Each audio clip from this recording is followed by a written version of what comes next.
শুক্রবার রাতে ভূতনির দক্ষিণ চণ্ডীপুরের কাঁটাবাঁধ এলাকায় ঘটল ভয়াবহ দুর্ঘটনা।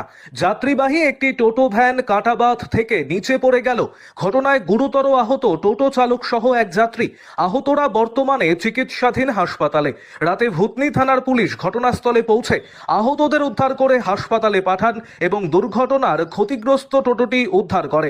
জানা গিয়েছে, শুক্রবার রাতে মানিকচকের নাজিরপুর এলাকায় টোটো চালক এক যাত্রীকে নিয়ে মথুরাপুরের উদ্দেশ্যে আসছিলেন। সেই সময় রাতের অন্ধকারে বুঝতে না পেরে কাঁটাবাঁধের নিচের রাস্তা দিয়ে না এসে হুড়মুড়িয়ে কাঁটাবাঁধ থেকে নিচে পড়ে যায়।